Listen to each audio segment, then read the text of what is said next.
ദൈവത്തിൻ്റെ അതിപരിശുദ്ധമായ നാമം വാഴ്ത്തപ്പെടുമാറാകട്ടെ. COB മീഡിയയുടെ മറ്റൊരു വീഡിയോയിലേക്ക് സ്വാഗതം. ക്രൈസ്തവ സഭയും ആധുനിക കൾട്ടുകളും എന്ന വിഷയത്തെ ആസ്പദമാക്കിയുള്ള പരമ്പരയുടെ ആമുഖമാണ് ഈ വീഡിയോ. എന്താണ് ഈ വിഷയത്തിൻ്റെ ആവശ്യകത? 230 കോടിയോളം ജനങ്ങൾ ഇന്ന് ക്രൈസ്തവരായി ലോകമെമ്പാടുമുണ്ടെന്ന് കണക്കുകൾ പറയും. അതിലെ രസകരമായ കാര്യം മറ്റൊന്നുമല്ല, 45,000-ഓളം വരുന്ന അറിയപ്പെടുന്ന ഡിനോമിനേഷനുകളും ചെറുകിട കുഞ്ഞു വിഭാഗീയതകളുമുണ്ട് എന്നുള്ളതാണ്. എന്താണ് ഈ ഡിനോമിനേഷനുകൾ? എന്താണ് ഈ വിഭാഗീയതകൾ? വിവിധ പഠിപ്പിക്കലുകൾ, ആചാരങ്ങൾ, അനുഷ്ഠാനങ്ങൾ ഒക്കെയാണ് ഇവരെ പരസ്പരം വേർതിരിച്ചു നിർത്തുന്നത്. എന്നാൽ തിരുവചനം പഠിക്കുന്ന നമുക്ക് വ്യക്തമായി അറിയാവുന്ന വിഷയമാണ് സഭ ഒന്നു മാത്രം. അതിൻ്റെ ആചാരങ്ങളോ അനുഷ്ഠാനങ്ങളോ ഉപദേശങ്ങളോ ഒക്കെ തിരുവചനത്തിൽ പറയുന്നതല്ലാതെ മറ്റൊന്നുമില്ല എന്നും നമുക്കറിയാം. പിന്നെ എങ്ങനെ ഈ വിഭാഗീയതകളുണ്ടായി? സാത്താൻ്റെ പ്രേരണയാൽ മനുഷ്യനിർമ്മിതമായതാണ് ഈ വിഭാഗീയതയെല്ലാം. വിഭാഗീയതകൾ ആധുനിക കാലത്ത് കൾട്ടായിട്ട് അറിയപ്പെടുവാൻ തുടങ്ങി. വിവിധ ഉപദേശങ്ങൾ, വിവിധ ആചാരങ്ങൾ, വിവിധ അനുഷ്ഠാനങ്ങൾ എല്ലാം തിരുവചനത്തിന് വിപരീതമായി വന്നു കഴിഞ്ഞപ്പോൾ അത് കൾട്ടായിട്ട് രൂപപ്പെട്ടു. എന്താണ് കൾട്ട്? ലത്തീൻ ഭാഷയിലെ കൊലേറെ എന്ന പദത്തിൽ നിന്നാണ് കൾട്ട് എന്ന പദമുണ്ടായത്. കൊലേറെ എന്ന പദം അർത്ഥമാക്കുന്നത് അധിവസിക്കുന്ന, കൃഷി ചെയ്യുന്ന, ആരാധിക്കുന്ന എന്നൊക്കെ അർത്ഥം വരുന്നൊരു പദമാണ് കൊലേറെ. എന്നാൽ 17-ാം നൂറ്റാണ്ടിൽ ലത്തീൻ ഭാഷയിലെ കൾട്ടസും ഫ്രഞ്ച് ഭാഷയിലെ കൾട്ടെ എന്ന പദവും ചേർന്ന് ആംഗ്ലേയ പദത്തിനൊരു പുതിയ പദം സമ്മാനിച്ചു. അതാണ് കൾട്ട്. എന്താണ് ആ പദത്തിന് അന്ന് അർത്ഥമുണ്ടായിരുന്നത്? അന്ന് ആ പദത്തിന് ഒരർത്ഥമേ ഉണ്ടായിരുന്നുള്ളൂ, വർഷിപ്പ് അല്ലെങ്കിൽ ആരാധന.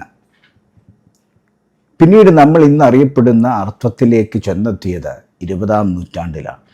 ഏകദേശം കൃത്യമായി പറഞ്ഞാൽ 1920 കാലഘട്ടങ്ങളിൽ ഇതിന് വിഭിന്നമായ അർത്ഥങ്ങൾ ചേർന്നു.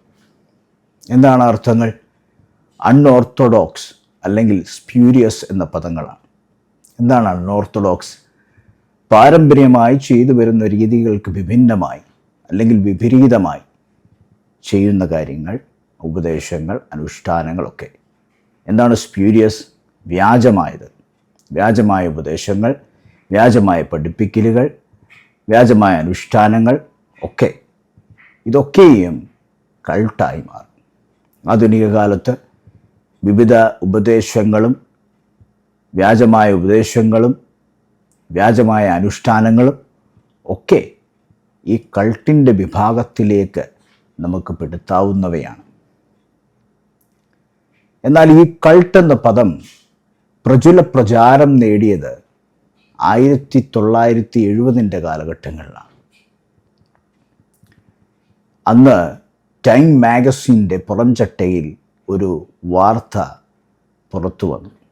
അതിപ്രകാരമാണ്: ദ കൾട്ട് ഓഫ് ഡെത്ത്, മരണത്തിൻ്റെ കൾട്ട്.